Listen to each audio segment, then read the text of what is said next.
topic, but I'm just wondering about the other side of the coin. What you've talked about makes it a lot more easy for secret police to track dissident groups, the mobile phones to track individuals, cloud computing you don't even need to get the physical computer anymore. Do you have any tips on how to protect some of these communications that you were talking about? Let's be free and open and talk about the cases. It makes you very vulnerable in some situations. There was a very interesting presentation. I think it's 2 hours long. You can find it very easily, called "Privacy is Dead, Get Over It."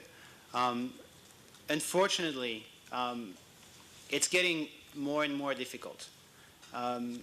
You can use, for example, in China, a lot of young people, especially when websites like Wikipedia were blocked,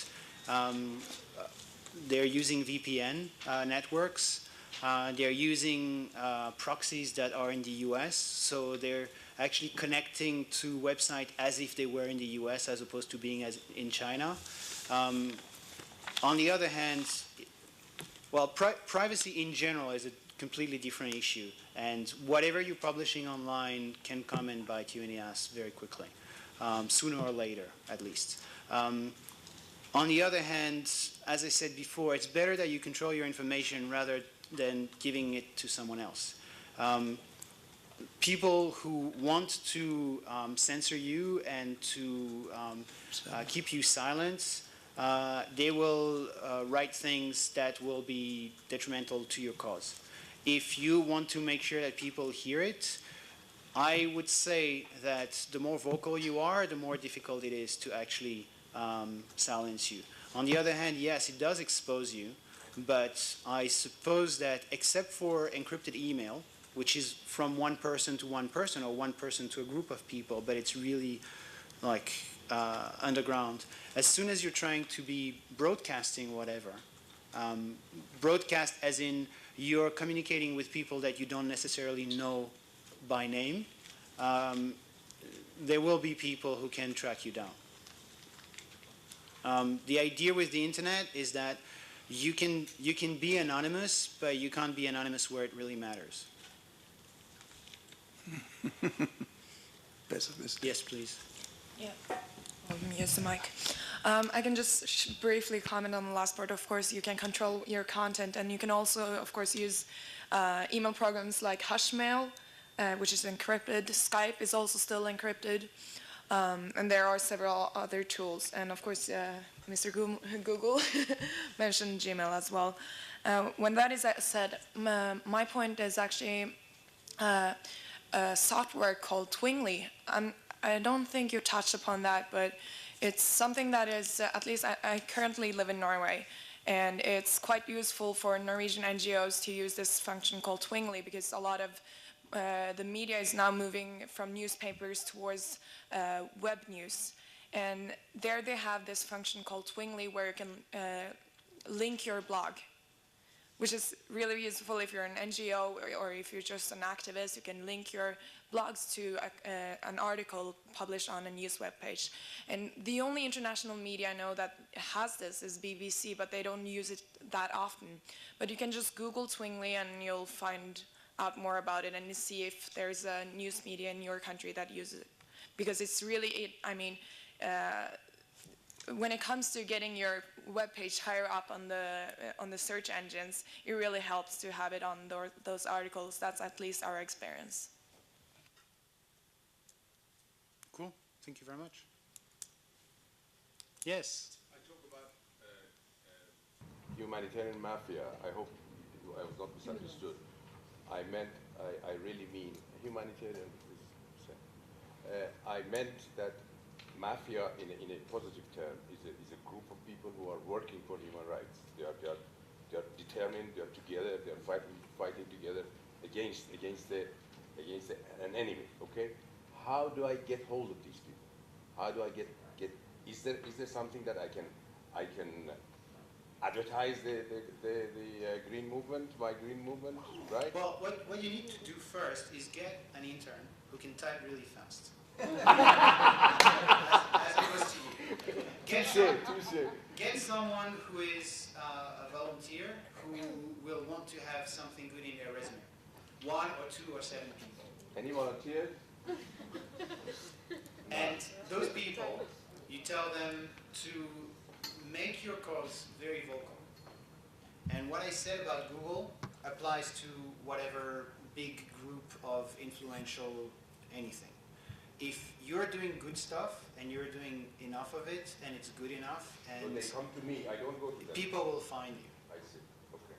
Thank you. If you are doing something really good online, it might take a little bit of time. So sometimes you want to help it by making sure that other influential people find you. Maybe that mafia is here, but there is a guy who is really good at, I don't know, BBC radio, and you are here. So you go to that guy and you say, hey, I have this blog, and I'm interviewing people, I'm going outside, I'm posting videos. On that Darfur thing, I'm putting a lot of videos because I'm in Darfur, and talk about me. And that guy, he needs to talk about lots of things. So sometimes he's very happy that someone gives him a tip on something interesting. How do I get to him? You go to his website, because you know him, because he's famous, right? He's there. So you go to his website, and there's a little thing that says contact, and you click on it. Okay, thanks. The same thing with those Amnesty International who don't have PayPal. You go to that contact thing, and you contact them. And if they don't have a contact thing, you go to their Facebook page, and you look for the contact. And if they don't have a Facebook page, you create a Facebook page called How Come Amnesty International Doesn't Have a Contact Form nor PayPal button? And you start inviting everybody. And you will make enough noise that eventually they will come to you. And I'm noisy now.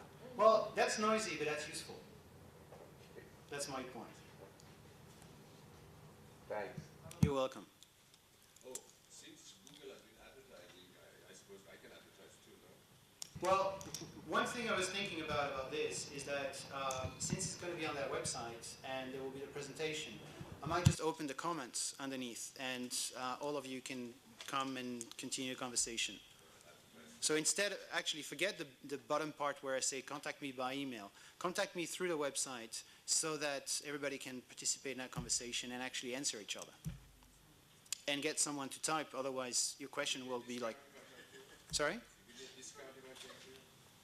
A good discount to me To me, for your service? I type with 2 hands, 2 fingers. No, for real services. Ah, you mean in general? Yes. Well, in that case, use that email address.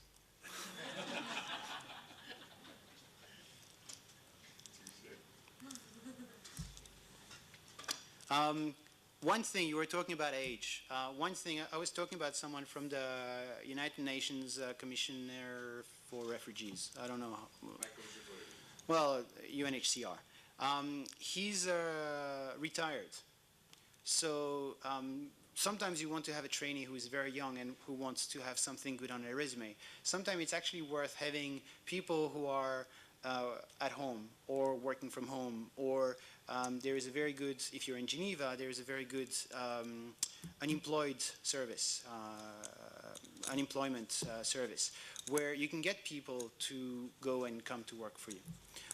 Sometimes it's very relevant to have people who actually want to learn something. And I'm not sure about all of you, obviously, but I'm pretty sure some of the work that you're doing is very guerrilla, as in you need to find ways to do it, as opposed to you come at 9 o'clock, you do your stuff, and you leave at 5.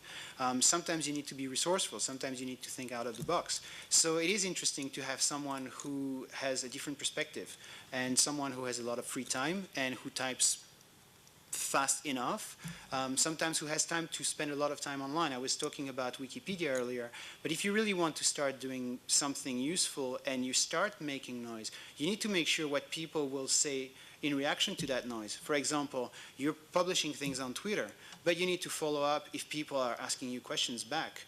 You need to make sure that if people are saying, well, they're saying that, but I think it's rubbish, you answer back to them and you say, why are you saying it's rubbish? It's a fact, blah, blah, blah. Because the idea is once you start the conversation, there will be more conversation. There will be more people talking. And something I didn't mention there, but it will become time consuming. So it does make sense to actually spend the time and allocate the time that you're going to have to spend online to follow up with that conversation. But the positive part of that is that 1 hour that you spend online can reach a much bigger audience than 1 hour that you spend, I don't know, on the phone, for example, one-on-one, or in the street, or writing something to one person by email, for example. And I think everybody wants to go home. Thank you very much. Thank you for your time.